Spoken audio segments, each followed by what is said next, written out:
find that so interesting. I thought you, as a powerlifting strength guy, would be very, very anti-strap to help increase your grip strength.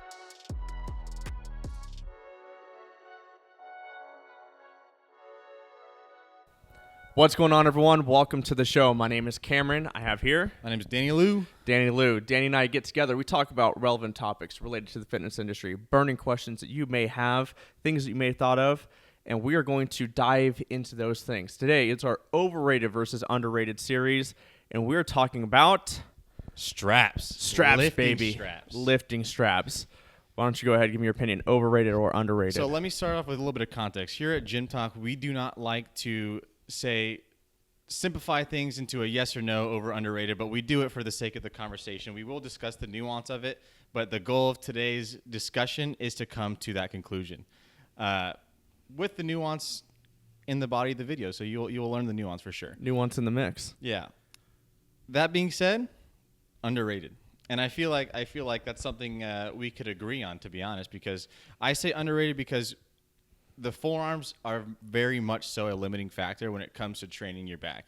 I don't think that's even disputable anymore. I think the body of evidence really shows that your forearms cannot lift as much for as long as your back muscles can. Your back's your base. It's the glutes of your upper body. It's huge. It's your big back muscle. To expect your forearms to be able to keep up with that with your back, I think is just a little ridiculous. And if you're not using straps, I do think you're just limiting your potential strength gains, hypertrophy gains, endurance, whatever you're doing. I think you're really just limiting yourself. I completely agree. I think straps are very underrated. But you'll get gym bros who are like, oh, you're using lifting straps? What are you, just a little bitch? And it's completely necessary if you're trying to build the best physique possible. You don't want to have your grip be the limiting factor. Big forearms are great. It's great to have big forearms. It's great to challenge your forearms. But if you're trying to push the weight via deadlifts or building up your back, throw some damn straps on. I find that so interesting. I thought you, as a powerlifting strength guy, would be very very anti-strap to help increase your grip strength. I find that very interesting. I am all for increasing your strength as much as possible, and your grip can be a limiting factor. There is definitely a time and place when you're going to not have the straps on. But if you're trying to pull a lot of weight, or if you've got some heavy AMRAP sets, get those straps on. Don't let that grip be a limiting factor to how much you can pull. Yeah. I wholeheartedly agree. It becomes, especially as you progress in your lifting career via whatever your goals are, hypertrophy, strength, whatever, you'll find almost to an exponential level that your forearms will drop off in strength in comparison to the rest of your body very quickly. Yeah. Your legs will be able to, like if you're deadlifting, your legs, your hamstrings, your glutes will be able to move more weight than your forearms can sustain for any lengthy number of reps. Yeah.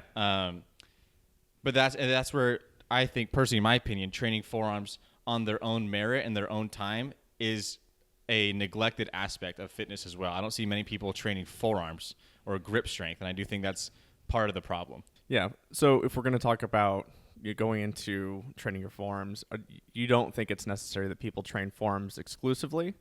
No, I'm saying they should train forearms exclusively. They should train. Okay. I think you should be using straps and take your forearms out of the equation when you're doing your back or deadlift, whatever your particular pull movement or you're doing. Take the forearms out of it and then train them exclusively on the side. Your grip strength, even if you want to train like forearm hypertrophy, like getting a good forearm pump is incredible. If you've never done it, you should do it. I don't think I've exposed myself to exclusive forearm training. Which is funny because your forearms are some of the biggest forearms I've ever seen. I appreciate that. It's a lot of heavy lifting. You should show the folks. You should show it. Look at those things. I don't even know what to do. Look at that. What the fuck is that?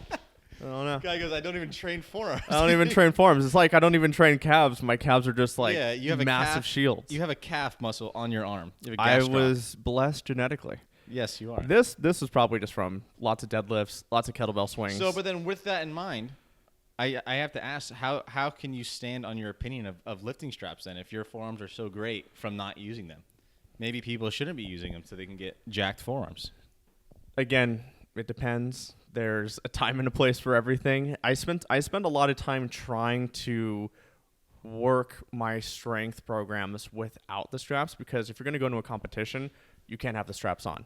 So I do the mixed grip, or I'll do hook grip, or I'll do some sort of like exclusive. Like for me, it's like I'll do exclusive grip work. So plate carries or something like that, kettlebell carries, Exactly. hangs and stuff like that.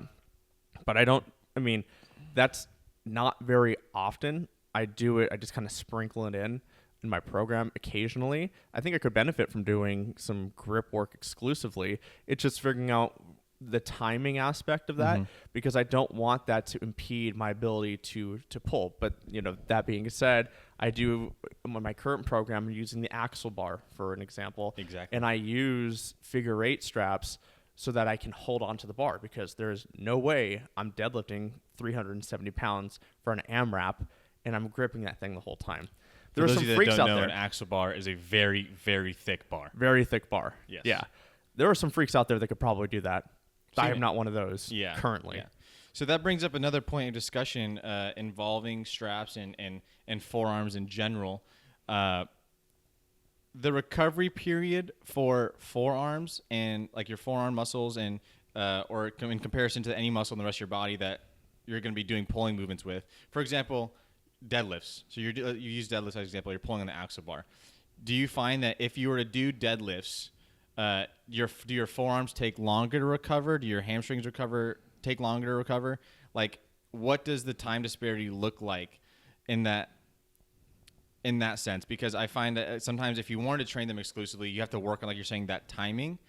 I'm curious, how do you think that timing actually plays out, like in a program realistically? Because I personally know that my forearms take twice as long to recover as my legs, which I find isn't very common. I feel like most people, the legs are a bigger muscle. It probably takes longer to recover. But my forearms, when I've trained my forearms, they're toast for probably a week. Yeah. So I'm like, how do you find that timing works out for you? You bring up an interesting point. I think I have to tackle this twofold. One being, I think it can take a little bit longer for your grip to recover from like a heavy deadlift session or something like that. But that could be predicated on the volume. But the other thing is within that, you use your grip a lot. Because if you're going to do like an exclusive deadlift day, if you're rowing, whatever, everything that we do involves your grip. Even if you're doing I've never thought about that. That's so funny. It's true. It's so true, and it's so absolutely simple. But true. even when you go to do a push day, you got to go pick up the weights. Yeah, exactly. Well, you got to so you got to pick the weights. But even if you're doing a push day, if you're doing a chest press, you're holding the dumbbells in your hands, and if you squeeze the dumbbells harder, you're going to get more neural drive, and you're going to be able to get more force out of that dumbbell press.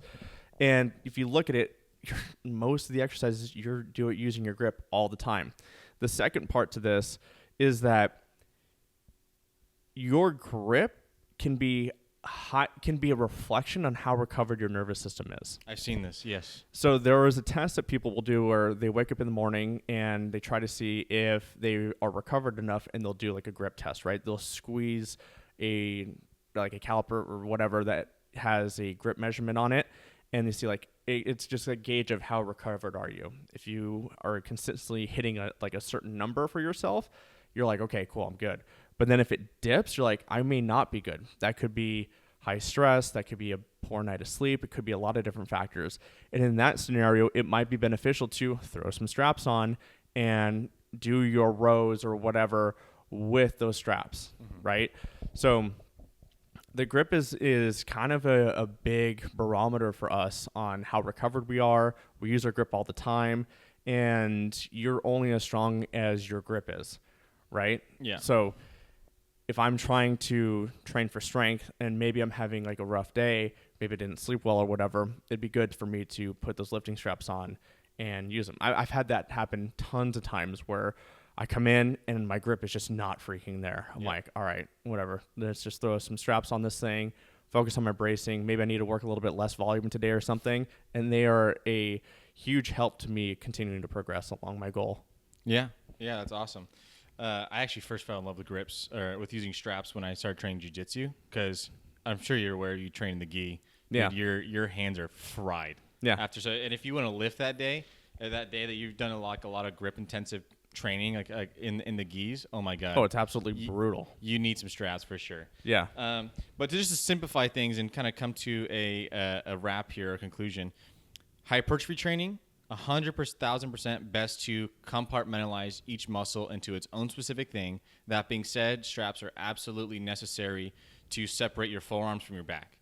Train your forearms on your own time. They deserve their own attention. Your back deserves equal love and attention. So take the forearms out of it. Strength training is where we get more complicated. It's where it gets a lot more nuance with when it comes to what you need to recover, what the amount of strength training you need to do for your forearms. Because I imagine you can't just train straps 24/7 all the time doing deadlifts and just train your grip separately. You're going to eventually need to mix them in. You have to. And that honestly is where I would lean into your expertise, because you have much more familiar with that. How would you build a program, or how would you lay out your week, for example, to give yourself adequate reps without the straps and still incorporate some like straps to get like an adequate recovery? I think that it's specific to when you're going to be competing. If you're in the off season, it's okay to use straps to build a big base for your strength. As we get closer and closer to our meet or our event, then you want to be more specific. So you want to expose your body to the heavier lifts using just your hands, because you're going to be doing like a raw pull or something like that. And you're going to need to be specific. You're going to also need to recover a lot. You want your body to be fresh going into your event. But if you're in the off season, or if you feel like you're having, a rough day of training, then like throw the straps on, do those things, get stronger, and then go from there.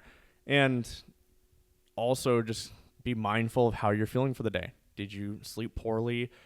Are the first few pulls that you do with your deadlift, is your grip feeling particularly weaker that day? Might be okay to throw some straps on. Yeah, don't let it be that limiting factor for the day. Don't let it be that limiting factor. And you might even notice that you get through 3 sets of deadlifts, and then on the 4th and 5th, it's like that grip isn't happening. So then throw some straps on.